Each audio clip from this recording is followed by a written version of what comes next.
জাতীয় থেকে আন্তর্জাতিক, প্রান্তিক জনপদ থেকে নগর, চারপাশে এই মুহূর্তে কোথায় কি ঘটছে তা নিয়ে আয়োজন এখন চারদিক। সঙ্গে আছি আমি হাসিব বিল্লাহ। প্রধান উপদেষ্টা অধ্যাপক মোহাম্মদ ইউনূসের সঙ্গে সাক্ষাৎ করেছেন জাতীয় নাগরিক পার্টির আহ্বায়ক নাহিদ ইসলাম। বৃহস্পতিবার সন্ধ্যায় রাষ্ট্রীয় অতিথি ভবন যমুনায় তিনি এই সাক্ষাৎ করেন। বিবিসি বাংলাকে নাহিদ ইসলাম জানান, পদত্যাগের বিষয়টি বিবেচনা করছেন প্রধান উপদেষ্টা। ডক্টর ইউনূস নাহিদ ইসলামকে বলেন, চলমান পরিস্থিতিতে বিভিন্ন আন্দোলনের মাধ্যমে তাকে জিম্মি করা হচ্ছে, তিনি কাজ করতে পারছেন না।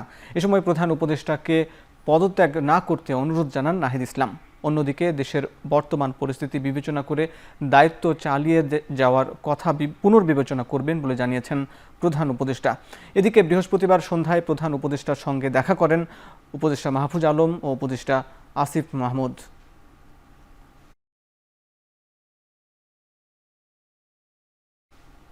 আগামী ৪৮ ঘন্টার জন্য অবস্থান কর্মসূচি স্থগিত করে আলটিমেটাম দিয়েছে বিএনপি নেতা ইশরাক হোসেন।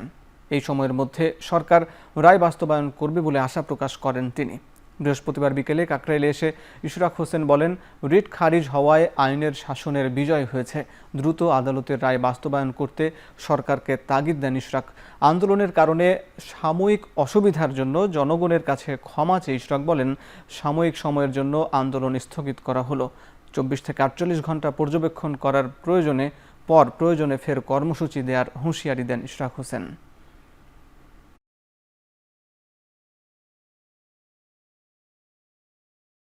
হাইকোর্টের আদেশ শোনার পর আমাদের দল সিদ্ধান্ত নিয়েছে যে আপাতত আমরা স্থগিত রাখব এবং সরকারকে আগামী ২৪ ঘন্টা থেকে ৪৮ ঘন্টা পর্যবেক্ষণ করা হবে তারা কি করে।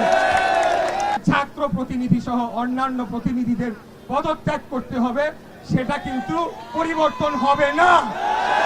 সেই দাবির জায়গায় থাকবে। এদিকে অন্তর্বর্তী সরকারের নিরপেক্ষতা নিয়ে প্রশ্ন উঠেছে। দাবি করে ৩ উপদেষ্টার পদত্যাগ চেয়েছে বিএনপি। উচ্চ আদালতের রায়ের প্রতি সম্মান রেখে সরকারকে মেয়র পদে ইশরাক হোসেনকে শপথ পড়ানোর জন্য উদ্যোগ নেওয়ার আহ্বান জানান বিএনপি নেতারা। গুলশানে স্থায়ী কমিটির সংবাদ সম্মেলনে আরও বলেন, ডিসেম্বরের মধ্যে নির্বাচনের রোডম্যাপ ঘোষণা না করলে বিএনপির পক্ষে অন্তর্বর্তী সরকারের প্রতি সমর্থন রাখা কঠিন হবে। অন্তর্বর্তী সরকারের যে সমস্ত উপদেষ্টাগণ একটি নূতন রাজনৈতিক দলের সাথে প্রত্যক্ষ ও পরোক্ষভাবে জড়িত বলে সবাই জানে ও বুঝে, উপদেষ্টা পরিষদে তাদের উপস্থিতি সরকারের নির্দলীয় নিরপেক্ষ পরিচিতিকে ক্রমাগত প্রশ্নবিদ্ধ করে চলেছে বলেই সরকারের ভাবমূর্তি রক্ষার্থে তাদেরকে অব্যাহতি দেওয়া প্রয়োজন। জাতীয় নিরাপত্তা উপদেষ্টার গতকালের বক্তব্য আবারও নূতন বিতর্কের জন্ম দিয়েছে। সরকারের ভাবমূর্তি রক্ষার্থে তাকেও অব্যাহতি দেওয়া প্রয়োজন হবে। সাম্য হত্যার বিচার দাবিতে শাহবাগে সড়ক অবরোধ করে বিক্ষোভ করেছেন ছাত্রদলের নেতাকর্মীরা। পূর্ব নির্ধারিত কর্মসূচি অনুযায়ী বৃহস্পতিবার সকাল 10:30টায় শাহবাগ মোড়ে জড়ো হতে থাকে ছাত্রদলের নেতাকর্মীরা। তবে কর্মসূচিতে বিঘ্ন ঘটায় মুষলধারে বৃষ্টি। যদিও তুমুল বৃষ্টি উপেক্ষা করেও স্বল্প বিরতি দিয়ে শুরু হয় অবস্থান কর্মসূচি। তাতে শাহবাগ মোড় দিয়ে বন্ধ হয়ে যায় যান চলাচল। নেতাকর্মীদের অভিযোগ, সাম্য হত্যার বিচারের আশানুরূপ অগ্রগতি নেই। গ্রেফতারকৃতরা প্রকৃত অপরাধী কিনা তা নিয়েও প্রশ্ন তোলেন তারা। এ সময় সুষ্ঠু তদন্ত ও আসল অপরাধীদের গ্রেপ্তারের দাবি জানান বিক্ষুব্ধরা।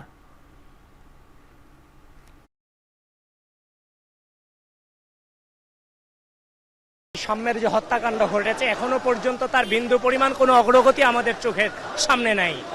যাদেরকে গ্রেফতার করেছে এরা সত্যিকার আসামি কিনা সেটারও কোনো নিশ্চয়তা প্রশাসন আমাদেরকে দিচ্ছে না। মূল অপরাধীরা তাদের গ্রেপ্তার করতে হবে, কারণ সাম্যের হত্যাকারীরা যদি গ্রেপ্তার না হয় তাহলে ঢাকা বিশ্ববিদ্যালয়ে এরকম একজন শিক্ষার্থীকে অপরাধী গ্রেপ্তার করতে না পারে, তাহলে রাষ্ট্রের অপরাপর যে নাগরিক রয়েছে তাদের নিরাপত্তা কোথায়? আমরা এই দাবিতে আজকে এখানে আবারও একত্রিত হয়েছি। জ্ঞাত আয় বহির্ভূত সম্পদ অর্জনের মামলায় 3 বছরের কারাদণ্ডাদেশের রায়ের বিরুদ্ধে বিএনপির ভারপ্রাপ্ত চেয়ারম্যান তারেক রহমানের স্ত্রী জোবাইদা রহমানের আপিলের প্রথম দিনের শুনানি শেষ হয়েছে। পরবর্তী শুনানির জন্য আগামী সোমবার দিন ধার্য করেছেন হাইকোর্ট। বিচারপতি মোহাম্মদ খসরুজ্জামানের একক হাইকোর্ট বেঞ্চে এই শুনানি শুরু হয়েছে। এর আগে 14 মে হাইকোর্ট জুবাইদুর রহমানের আপিল শুনানির জন্য গ্রহণ করেন। একই সঙ্গে আপিল নিষ্পত্তি না হওয়া পর্যন্ত তাকে জামিন দেয়া হয়। বিচারিক আদালতের এই মামলায় জুবাইদুর রহমানকে দেয়া অর্থদণ্ডাদেশও স্থগিত করা হয়। দুর্নীতি দমন কমিশনের করা এই মামলায় 2023 সালের 2 আগস্ট রায় দেয় ঢাকা মহানগর জজ আদালত। রায়ে 2টি ধারায় তারেক রহমানকে 9 বছর এবং জুবাইদুর রহমানকে 3 বছরের কারাদণ্ডাদেশ ও অর্থদণ্ড দেয়া হয়। সম্পদের তথ্য গোপন ও জ্ঞাত আয় বহির্ভূত সম্পদ অর্জনের অভিযোগে 2007 সালের 26 সেপ্টেম্বর তারেক রহমান, জুবাইদুর রহমান সহ 3 জনের বিরুদ্ধে রাজধানীর কাফরুল থানায় মামলাটি করে দুদক। হাইকোর্টের শুনানিতে জুবাইদুর রহমানের আইনজীবী দাবি করেন, এই মামলায় তারেক রহমান ও তার স্ত্রী জুবাইদুর রহমান খালাস পাবেন। আইন মেনে তাদেরকে দণ্ডিত করা হয়নি বলেও উল্লেখ করা হয়।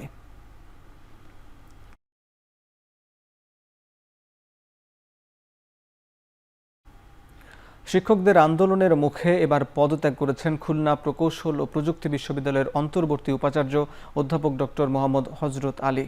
বৃহস্পতিবার দুপুরে পদত্যাগের বিষয়টি জানায় বিশ্ববিদ্যালয় প্রশাসন। বৃহস্পতিবার সকালে শিক্ষা মন্ত্রণালয়ে পদত্যাগপত্র জমা দেন তিনি। এদিকে শিক্ষক লাঞ্ছনার প্রতিবাদ ও ভিসির পদত্যাগের দাবিতে দুপুর 12টার দিকে মানববন্ধন করেন শিক্ষকরা। তাদের অভিযোগ, গত 19 মে দাপ্তরিক কাজে বিশ্ববিদ্যালয় ছাড়েন তিনি। এরপর থেকে ক্যাম্পাসে প্রবেশ করতে দেখা যায়নি তাকে। অন্যদিকে ছাত্র রাজনীতি নিয়ে সংঘর্ষে শতাধিক আহত হবার পর গত 18 ফেব্রুয়ারি থেকে কুয়েটের সব একাডেমিক কার্যক্রম বন্ধ রয়েছে। এর আগে শিক্ষার্থীদের আন্দোলনের মধ্য দিয়ে পদত্যাগ করেন কুয়েটের সাবেক ভিসি অধ্যাপক ডক্টর মোহাম্মদ মাসুদ। পরে গেল 1 মে অন্তর্বর্তী উপাচার্য হিসাবে নিয়োগ দেওয়া হয় ডক্টর মোহাম্মদ হযরত আলীকে। এনবিআর বিলুপ্তির অধ্যাদেশ বাতিল এবং টেকসই রাজস্ব সংস্কার সহ 4 দাবি প্রধান উপদেষ্টার কাছে লিখিত আকারে জমা দিয়েছেন সংস্থাটির 5 কর্মকর্তা। বৃহস্পতিবার দুপুর 3:30টায় স্মারকলিপি নিয়ে যমুনার উদ্দেশ্যে রওনা করেন তারা। এর আগে দাবি আদায়ে লাগাতার অসহযোগ কর্মসূচির পালন করেছেন সংস্থাটির কর্মকর্তা ও কর্মচারীদের সংগঠন এনবিআর ঐক্য পরিষদ। দাবি আদায় না হলে এই কর্মসূচি চালিয়ে যাওয়া হবে বলে জানায় তারা। এছাড়া আগামী শনিবার থেকে কাস্টম হাউস ও কাস্টমস স্টেশন ছাড়া সব ধরনের ট্যাক্স, কাস্টমস ও ভ্যাট অফিসে পূর্ণাঙ্গ কর্মবিরতি কর্মসূচির ঘোষণা করা হয়েছে। এ সময়ের মধ্যে দাবি পূরণ না হলে আগামী 26 মে থেকে রপ্তানি ও যাত্রী সেবা ছাড়া সব ধরনের কার্যক্রমে পূর্ণ কর্মবিরতির ঘোষণা দিয়েছেন কর্মকর্তারা।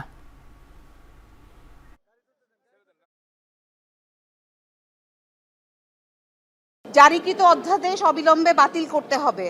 অবিলম্বে জাতীয় রাজস্ব বোর্ডের চেয়ারম্যানকে অপসারণ করতে হবে। রাজস্ব সংস্কার বিষয়ক পরামর্শ কমিটির সুপারিশ জনসাধারণের জন্য ওয়েবসাইটে প্রকাশ করতে হবে এবং জাতীয় রাজস্ব বোর্ড কর্তৃক প্রস্তাবিত খসড়া এবং পরামর্শ কমিটির সুপারিশ আলোচনা পর্যালোচনা পূর্বক প্রত্যাশী সংস্থাসমূহ, ব্যবসায়ী সংগঠন, সুশীল সমাজ, রাজনৈতিক নেতৃত্ব সহ আমাদের যে আয়কর আইনজীবী আছেন, যে সকল অংশীজন আছেন, সবার মতামত নিয়ে উপযুক্ত ও টেকসই রাজস্ব সংস্কার নিশ্চিত করতে হবে। অসহযোগ আন্দোলনের আওতামুক্ত থাকায় দেশের বিভিন্ন কাস্টমস হাউসে স্বাভাবিকভাবে চলছে শুল্ক আদায় সহ অন্যান্য কার্যক্রম। এতে গতিশীল হচ্ছে আমদানি রপ্তানি, বন্দরে কমতে শুরু করেছে কন্টেইনার জট, পাশাপাশি স্বাভাবিক রয়েছে আন্তর্জাতিক যাত্রী সেবা। বৃহস্পতিবার সকাল থেকে দেশের সবচেয়ে বড় শুল্ক স্টেশন চট্টগ্রাম কাস্টমস হাউসে শুরু হয় শুল্ক আদায়। রপ্তানি ও আন্তর্জাতিক যাত্রী সেবা আন্দোলনের আওতামুক্ত থাকায় কাস্টমসের বিভিন্ন শাখায় কাজে যোগ দেন কর্মকর্তা কর্মচারীরা। গেল কয়েকদিনের জমে থাকা কাজগুলো করতে বিভিন্ন শাখায় ব্যস্ত সময় পার করছেন তারা। কাস্টমসের বিভিন্ন শুল্ক শাখায় ভিড় করেন সিএনএফ এজেন্টরা। চট্টগ্রাম শুল্ক স্টেশনে প্রতিদিন শুল্ক আদায় হয় 200 কোটি টাকা। কাস্টম হাউসে কাজ বন্ধ থাকলে পণ্যের স্তূপ বাড়ে চট্টগ্রাম বন্দরে। ক্ষতিগ্রস্ত হন আমদানিকারক, ব্যবসায়ী সহ সবাই। এদিকে এনবিআর চেয়ারম্যানের অপসারণ সহ 3 দফা দাবি আদায়ে প্রধান উপদেষ্টা বরাবর স্মারকলিপি প্রদান সহ নানা কর্মসূচি পালন করেছে এনবিআর সংস্কার ঐক্য পরিষদ।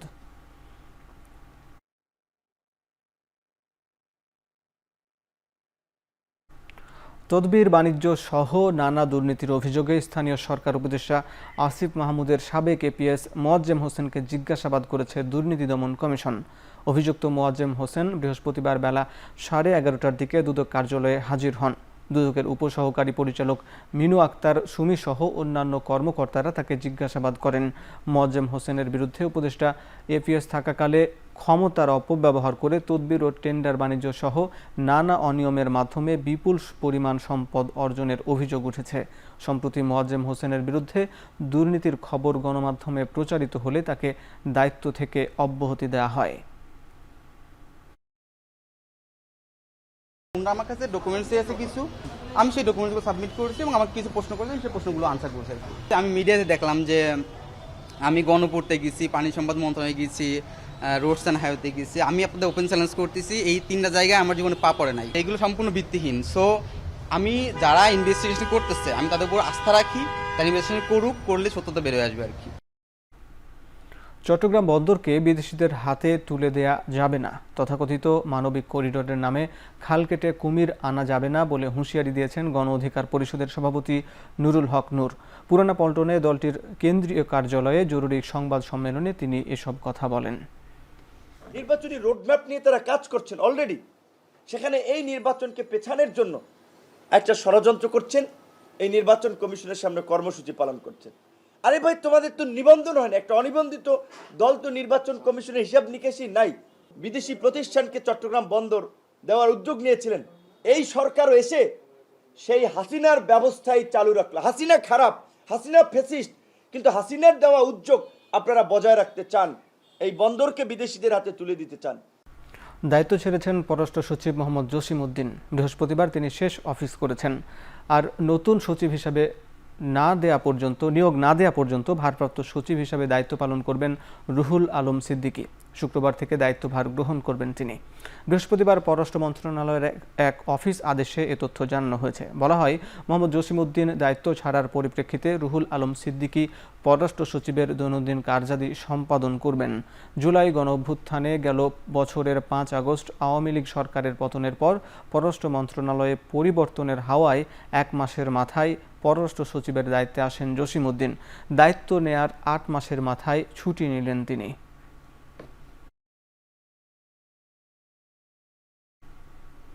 বাজারভিত্তিক বিনিময় হার বাস্তবায়নের এই সময়টাই উপযুক্ত, তবে এর সুষ্ঠু প্রয়োগ নিশ্চিত করতে হলে প্রয়োজন হবে শক্তিশালী নীতি নির্ধারণ, স্বচ্ছতা এবং আন্তর্জাতিক বাজার পরিস্থিতির ওপর নিবিড় নজরদারি। এমন মন্তব্য করেছেন বাজারভিত্তিক বিনিময় হারের প্রয়োগ ও প্রভাব বিষয়ক গোলটেবিলে বৈঠকে অংশ নেওয়া বক্তারা। গোলটেবিলে আলোচকরা বলেন, রেমিটেন্সের উপর আবগারি শুল্ক আরোপ হলে তা দেশের ব্যাংকিং চ্যানেলে প্রবাসী আয়ের প্রবাহ বাধাগ্রস্ত করতে পারে। বৈঠকে বাংলাদেশ ব্যাংকের গভর্নর আহসান এইচ মনসুর বলেন, এখনই বাজারভিত্তিক বিনিময় হার বাস্তবায়নের সময়। তার মতে বর্তমানে এক্সচেঞ্জ মার্কেট মৌলিকভাবে ভালো অবস্থানে আছে, তবে কারেন্সি স্থিতিশীল রাখতে হলে প্রয়োজন হবে যথাযথ ম্যাক্রো ইকোনমিক ম্যানেজমেন্ট। তিনি আশঙ্কা প্রকাশ করেন, সরকার ঘোষিত বাজেট পুরোপুরি বাস্তবায়ন সম্ভব নাও হতে পারে। তার মতে মূল্যস্ফীতি আগস্টের মধ্যে 7% ঘরে চলে আসার সম্ভাবনা রয়েছে।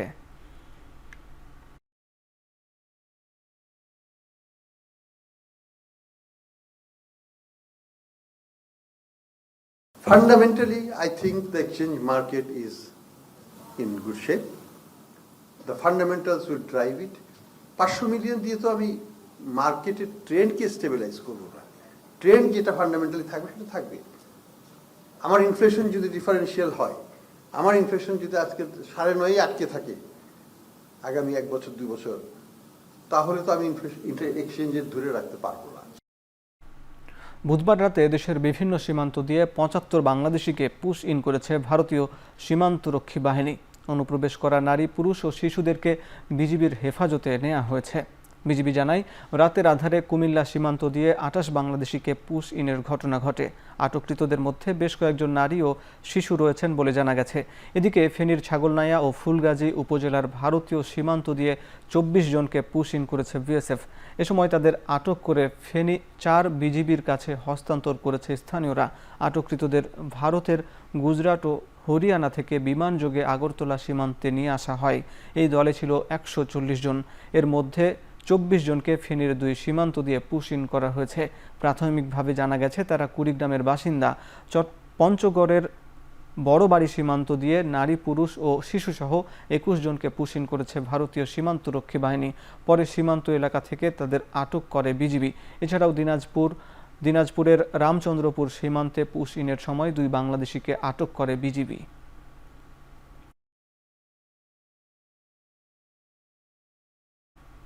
মানিকগঞ্জে সাবেক সংসদ সদস্য মমতাজ বেগমকে ৪ দিনের রিমান্ড দিয়েছেন আদালত। হত্যা ও নাশকতার ২ মামলায় মোট ৬ দিনের রিমান্ড দেওয়া হয়। এর আগে বৃহস্পতিবার সকাল ৮:৩০টার দিকে গাজীপুরের কাশিমপুর কেন্দ্রীয় কারাগার থেকে প্রিজন ভ্যানে করে মমতাজ বেগমকে মানিকগঞ্জ আদালতে হাজির করা হয়। পরে শুনানি শেষে নাশকতার একটি মামলায় ২ দিনের রিমান্ড মঞ্জুর করেন আদালত। এরপর সিংগাইর উপজেলার একটি হত্যা মামলায় আরও ৪ দিনের রিমান্ড মঞ্জুর করা হয়। ২০১৩ সালের সিংগাইর গোবিন্দল এলাকায় হরতালের সমর্থনে একটি মিছিলে পুলিশের গুলিতে ৪ জন নিহত হন। এ ঘটনায় মমতাজ বেগমকে প্রধান আসামি করে চলতি বছরের ২৫ অক্টোবর মামলা করেন নিহতের স্বজনরা। এদিকে মমতাজকে আদালতে হাজির করার সময় হট্টগোল করেন স্থানীয় জনতা। সরকারি ও বেসরকারি সব ধরনের ইন্টারনেট সেবাদানকারী প্রতিষ্ঠানের জন্য একক ট্যারিফ নির্ধারণ করেছে বাংলাদেশ টেলিযোগাযোগ নিয়ন্ত্রণ কমিশন। এর মাধ্যমে রাজধানী থেকে শুরু করে দেশের প্রত্যন্ত অঞ্চল পর্যন্ত এক রেট মিলবে ইন্টারনেট সেবা। নতুন ট্যারিফ অনুযায়ী ৫ MBPS ইন্টারনেট সেবার মাসিক মূল্য হবে সর্বোচ্চ ৪০০ টাকা, ১০ MBPS ৭০০ টাকা এবং ২০ MBPS ১,১০০ টাকা। এই হার মহানগর, জেলা, উপজেলা এবং ইউনিয়ন সব স্তরে সমানভাবে প্রযোজ্য হবে। এছাড়া রাখা হয়েছে সেবার মান ও জরিমানার নিয়মও। বিটিআরসি গ্রাহক সন্তুষ্টি ও সেবার মান রক্ষায় চালু করেছে গ্রেড অব সার্ভিস ব্যবস্থা। এর আওতায় যদি কোনো গ্রাহকের ইন্টারনেট সেবা টানা ৫ দিন বিচ্ছিন্ন থাকে তাহলে সে মাসে বিলের ৫০% ছাড় পাবে। ১০ দিন বিচ্ছিন্ন থাকলে ২৫% এবং ১৫ দিন বা তার বেশি সময় সংযোগ না থাকলে পুরো মাসের বিল মওকুফ করতে হবে সংশ্লিষ্ট আইএসপি প্রতিষ্ঠানকে। এই ট্যারিফ ১ জুলাই থেকে কার্যকর হবে। সাভারে অবৈধ আবাসন কোম্পানি রেলিক সিটিতে অভিযান চালিয়ে অবৈধ স্থাপনা ও বিলবোর্ড গুড়িয়ে দিয়েছে রাজুক। একই সঙ্গে প্রতিষ্ঠানটির এক পরিচালককে ১০ লাখ টাকা জরিমানা করা হয়। অনাদায়ে ১ মাসের কারাদণ্ড দিয়েছেন ভ্রাম্যমাণ আদালত। বৃহস্পতিবার দুপুরে উপজেলার কমলাপুর এলাকায় নির্বাহী ম্যাজিস্ট্রেট লিটন সরকারের নেতৃত্বে অভিযান চালায় রাজধানী উন্নয়ন কর্তৃপক্ষ। এ সময় ১০ গ্রামের ৮,২৫১ বিঘা জমির মধ্যে লাগানো অবৈধ সাইনবোর্ড উচ্ছেদ করা হয়। একই সঙ্গে রেলিক সিটির ভাড়া নেয়া অফিসও সিলগালা করা হয়, বিচ্ছিন্ন করা হয় বৈদ্যুতিক সংযোগ। রেলিক সিটির বিরুদ্ধে অভিযোগ, অবৈধভাবে সাইনবোর্ড ও বিলবোর্ড লাগিয়ে সাভারের ১০ গ্রামের ৮,২৫১ বিঘা জমি দখলের অভিযোগ স্থানীয়দের। অভিযুক্ত প্রতিষ্ঠানটির পরিচালকও আবাসন প্রকল্পের বৈধতা নেই বলেও স্বীকার করেন। পরে তাকে ১০ লাখ টাকা জরিমানা, অনাদায়ে ১ মাসের কারাদণ্ড দেন ভ্রাম্যমাণ আদালত।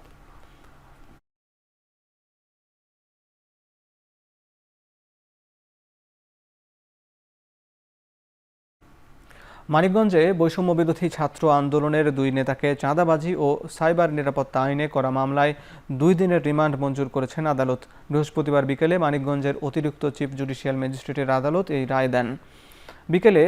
বিকেল ৪টার দিকে আদালতে হাজির করা হয় রাজু ও মেহেরাবকে হাজির করা হয়। এ সময় পুলিশ ৭ দিনের রিমান্ড চেয়ে আবেদন করলে শুনানি শেষে বিচারক ২ দিনের রিমান্ড মঞ্জুর করেন। রাজু ও মেহরাব দুজনই মানিকগঞ্জের বৈষম্য বিরোধী ছাত্র আন্দোলনের যুগ্ম সদস্য সচিব পদে দায়িত্ব পালন করছিলেন।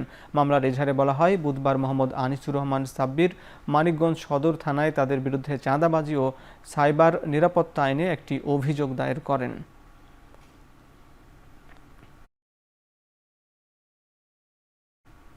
দ্রুত নির্বাচন দিয়ে অন্তর্বর্তী সরকারকে চলে যাওয়ার আহ্বান জানিয়েছেন বিএনপির জাতীয় স্থায়ী কমিটির সদস্য গয়েশ্বর চন্দ্র রায়। বৃহস্পতিবার বিকেলে খুলনায় সদস্য নবায়ন ও নতুন সদস্য সংগ্রহ কার্যক্রমের উদ্বোধন অনুষ্ঠানে তিনি কথা বলেন। তিনি জানান, হাসিনা পলায়নের পর রাজনীতির যাত্রাপথে পদে পদে বাধা। বিএনপির অঙ্গ সংগঠনের নেতাকর্মীরা আন্দোলনে না গেলে হাসিনাকে তাড়ানো যেত না বলেও মন্তব্য করেন তিনি।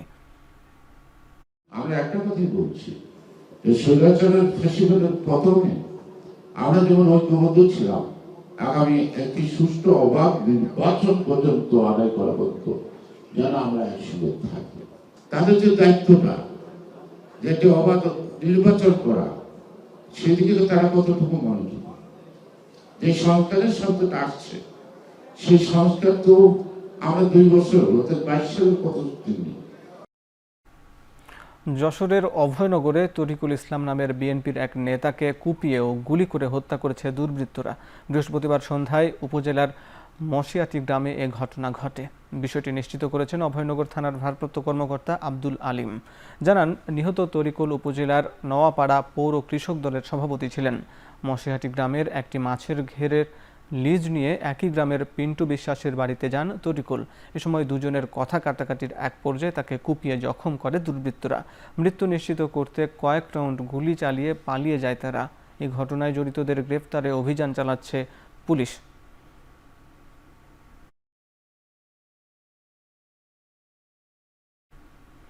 চট্টগ্রামের পুরাতন সার্কিট হাউসের সামনের মাঠটিকে সার্বজনীন নাগরিক মুক্তাঙ্গন ঘোষণার দাবি জানিয়েছে পরিকল্পিত চট্টগ্রাম ফোরাম। বৃহস্পতিবার সকালে চট্টগ্রামের কাজীর দেউরিতে সার্কিট হাউসের সামনে মানববন্ধন থেকে এ দাবি জানানো হয়। মানববন্ধনে চট্টগ্রামের মেয়র ডাক্তার শাহাদাত হোসেন বলেন, চট্টগ্রাম নগরী নিয়ে উন্নয়ন কর্তৃপক্ষের যে মাস্টার প্ল্যান আছে সেখানে এই মাঠটিকে সবুজ উদ্যান হিসাবে উল্লেখ আছে। এরই মধ্যে প্রতিরক্ষা মন্ত্রণালয়ের সাবেক সচিবকে চিঠি দেওয়া হয়েছে যেন সিটি কর্পোরেশনকে পার্কটি দেয়া হয়। এ সময় সার্কিট হাউসের উন্মুক্ত পরিসরটি সুচিন্তিত পরিকল্পনার মাধ্যমে একটি জনবান্ধব নাগরিক মুক্তাঙ্গনে পরিণত করার দাবি জানান আয়োজকরা। এর আগে 2023 সালের 23 অক্টোবর এই জমিতে স্থাপিত চট্টগ্রাম শিশু পার্ক সিলগালা করে জমিটি প্রতিরক্ষা মন্ত্রণালয়ের কাছে হস্তান্তর করেছিল চট্টগ্রাম জেলা প্রশাসন। সেই থেকে মাঠটি তাদের অধীনে আছে।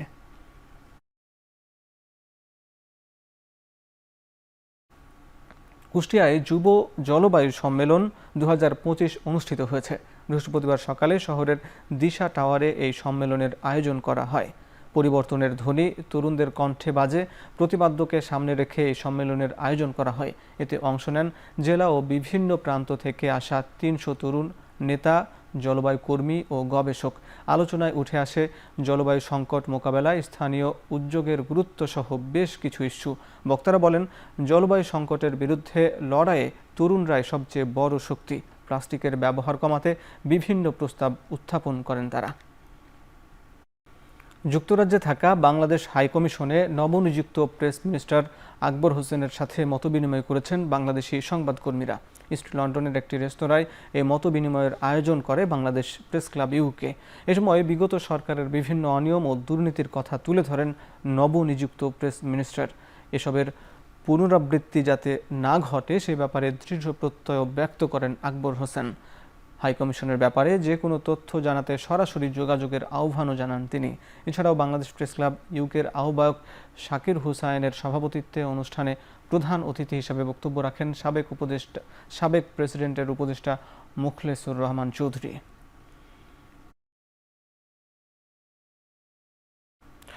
এপ্রিল পেহেলগামে সন্ত্রাসী হামলার জবাবে পাকিস্তানে 22 মিনিটের অভিযান চালিয়েছে ভারত। এতে গুড়িয়ে ফেলা হয়েছে 9টি সন্ত্রাসী আস্তানা। বৃহস্পতিবার রাজস্থানের বিকানের এক জনসভায় অংশ নিয়ে কথা জানান নরেন্দ্র মোদী। ভারতীয় প্রধানমন্ত্রীর দাবি, বারুদে পরিণত হওয়া সিঁদুরের রূপ দেখেছে বিশ্ববাসী। অভিযানের মাধ্যমে দেশ ও বিদেশের শত্রুদের কড়া জবাব দিয়েছে ভারত। অনুষ্ঠানে যোগ দিয়ে 26,000 কোটি রুপিতে নির্মিত 18টি রাজ্যের 130টি ট্রেন স্টেশন উদ্বোধন করেন মোদী।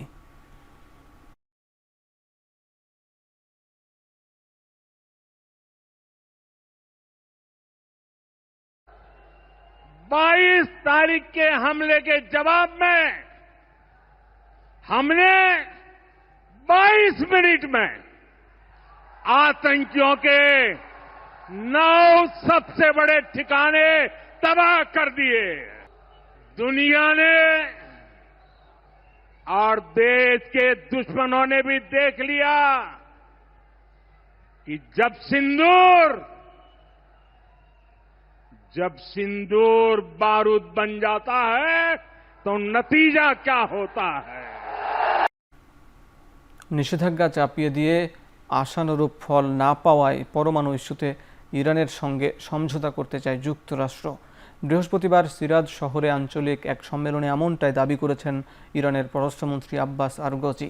তিনি আরও অভিযোগ করেন, ওয়াশিংটন মনে করেছিল চাপ দিয়ে তেহরানকে দমিয়ে রাখা সম্ভব। পরমাণু ইস্যুতে আগামী 23 মে ইতালির রোমে পঞ্চম দফার আলোচনায় বসতে যাচ্ছে ইরান ও যুক্তরাষ্ট্র। বার্তা সংস্থা রয়টার্সের দাবি, বৈঠকের আগে ইরানের পররাষ্ট্রমন্ত্রীর এমন বক্তব্য ইঙ্গিত করে ইউরেনিয়াম সমৃদ্ধকরণ ইস্যুতে যুক্তরাষ্ট্রের শর্ত মানবে না তেহরান। ফলে রোমের বৈঠক থেকে ইরান ও যুক্তরাষ্ট্র আদৌ কোনো সিদ্ধান্তে পৌঁছাতে পারবে কিনা এ নিয়ে সংশয় আছে। এর আগে ইরানকে হুমকি দিয়ে মার্কিন প্রেসিডেন্ট ডোনাল্ড ট্রাম্প মন্তব্য করেছিলেন, যুক্তরাষ্ট্রের প্রস্তাব না মানলে চরম পরিণতি ভোগ করতে হবে তেহরানকে। ভারতের দিল্লিতে প্রবল ঝড় ও শিলাবৃষ্টিতে প্রাণ হারিয়েছেন অন্তত 6 জন। বুধবার 79 কিলোমিটার গতিবেগের তীব্র ঝড় আর শিলাবৃষ্টিতে বিপাকে পড়েন নয়াদিল্লির বাসিন্দারা। দেশটির আবহাওয়া দপ্তর জানায়, আরব সাগরের তৈরি সাইক্লোনের প্রভাবেই আবহাওয়ার এই বিপর্যয়। একই দিন দিল্লিতে রেকর্ড করা হয়েছে 12 মিলিমিটার বৃষ্টি। এদিকে ঝড়ের কবলে পড়ে ভয়াবহ টার্বুলেন্সের শিকার হয়ে ক্ষতিগ্রস্ত হয়েছে ইন্ডিগো এয়ারলাইন্সের একটি ফ্লাইট। অর্ধশতাধিক ফ্লাইট বিলম্বের পাশাপাশি 11টি ফ্লাইটের গতিপথ পরিবর্তন করতে হয়েছে। রাজধানীতে গরমের প্রকোপ ফিরে আসার সম্ভাবনা থাকলেও আগামী 4 দিনের জন্য দক্ষিণের 5 রাজ্যের বেশিরভাগ অঞ্চলে নতুন করে জারি করা হয়েছে সতর্কতা।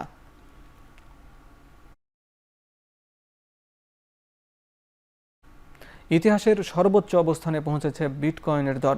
বৃহস্পতিবার বিশ্বের সবচেয়ে বড় ক্রিপ্টো মুদ্রাটির দর ছাড়িয়েছে $1,11,000। চলতি সপ্তাহে স্থিতিশীল ভার্চুয়াল মুদ্রা স্টেবল কয়েন নিয়ন্ত্রণের কাঠামো চূড়ান্ত করতে ভোটাভুটি করে যুক্তরাষ্ট্রের সিনেট। এরপরই থেকেই লাফিয়ে লাফিয়ে বাড়ছে বিটকয়েনের দাম। এপ্রিলের প্রথম সপ্তাহে বিশ্বব্যাপী সম্পূরক শুল্ক ঘোষণা করেন ডোনাল্ড ট্রাম্প। তখন মুদ্রাটির দর নেমে যায় $75,000। এরপর থেকে বৃহস্পতিবার পর্যন্ত বিটকয়েনের দর বেড়েছে 48%, আর চলতি বছর মুদ্রাটির দর বেড়েছে 19%।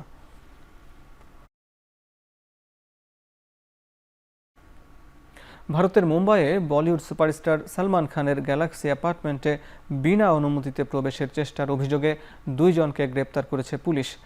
গ্রেপ্তার 2 জনের মধ্যে এক নারী রয়েছে বলে নিশ্চিত করেছে মুম্বাই পুলিশ। গ্রেপ্তার হওয়া অপর ব্যক্তির নাম জিতেন্দ্র কুমার সিং। তার বয়স 23 বছর। তবে নারীর পরিচয় সম্পর্কে এখনও কিছু জানা যায়নি। তাদের বিরুদ্ধে অনুপ্রবেশের দায়ে মামলা করা হয়েছে। অভিযুক্তরা মঙ্গল এবং বুধবার আলাদাভাবে সালমান খানের বাড়িতে ঢোকার জন্য চেষ্টা করছিলেন বলে জানিয়েছে পুলিশ। শেষ করছি এখন চারদিক। এখন টেলিভিশন ওয়েবসাইটে দেখতে ভিজিট করুন www.ekhon.tv। ফেসবুকে দেখুন facebook.com/tv.ekhon এবং ইউটিউবে দেখুন youtube.com/c/ekhon tv।